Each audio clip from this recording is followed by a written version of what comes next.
I'm Dan with Six Monkeys, and I'm here to introduce our rear bumper and do a bit of a installation video on showing how to install this thing on the WK2. This here is our rear bumper. You can see a little bit of the internal structure here. It's reinforced with an 1.5 by 1.5 square tube with 1/4 inch brackets. These are our mount plates, and these are our outer corner mount plates. To start the installation, the first thing you want to do is remove your factory lower bumper. It's easy to remove. Just disconnect a couple clips and a few screws. Once that is out of the way, you want to locate your muffler hanger blocks. They are located on either side of the vehicle if you have a dual exhaust, or just the driver side or the passenger side for a single exhaust. You want to remove this bolt or this nut, which I have already loosened. It's a 13mm. You want to remove it on both sides. Hold on to it.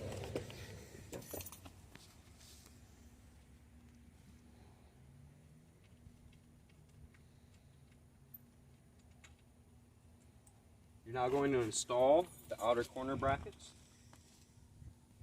There is a left side and a right side. If you notice, one hole is further down than the other. The legs go towards the outsides of the vehicle. We're going to install that on the bolt that we just removed. Put them both in place. If you do not have a dual exhaust, the one on the driver's side, you will have a supplied 9/16 or 3/8 bolt, which takes a 9/16 wrench. You're then going to grab 2 3/8 washers, put a washer on, reinstall the nut. Hand tight only. Everything we install is going to be hand tight only.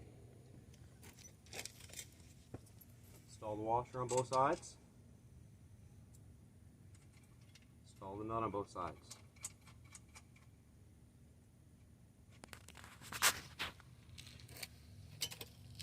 Next, we're going to remove the 3 main bolts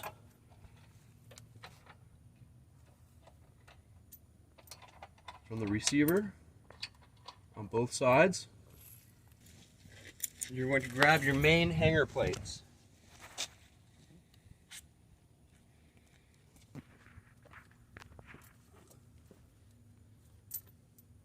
Insert the factory bolt. A 5/8 washer on the back side.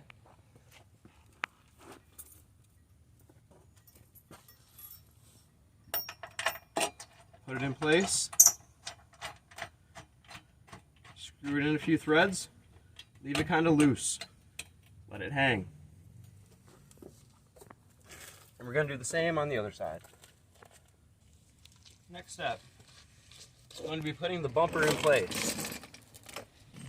This should be really easy. We want to fit it into the factory groove where the old bumper came out of. Push it in. It's a tight fit. Should be. You just want to get a feel on both sides. Make sure that it's equal on both sides. Once we have that in place, we're going to mount our corner brackets at the bottom. To do that, we need 2 3/8 bolts, 2 flat washers, 2 lock washers, 2 nuts. Gonna insert the flat washer. See through this light hole.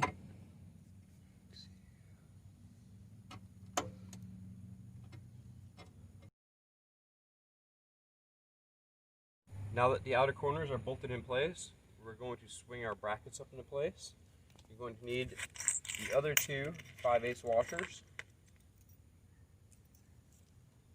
You'll be using this washer in the middle hole.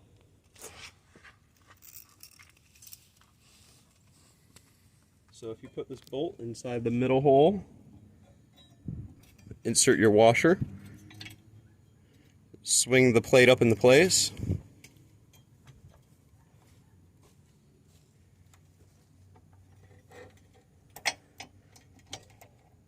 start the bolt,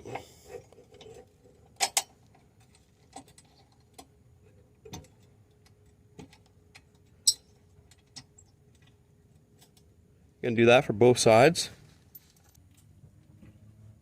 Go ahead and install the last bolt. It does not need a washer.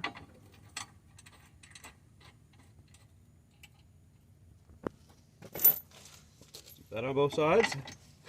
And lastly, we're going to mount the bumper to the plates. To do that, you're going to need the rest of your hardware. Should be 4 bolts, 4 flat washers,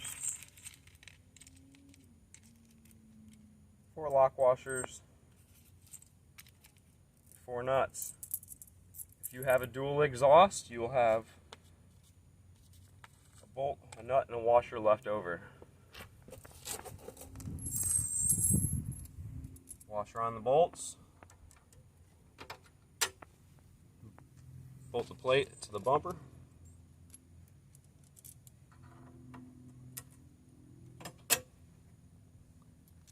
Do it on both sides. Get your lock washer and your nuts.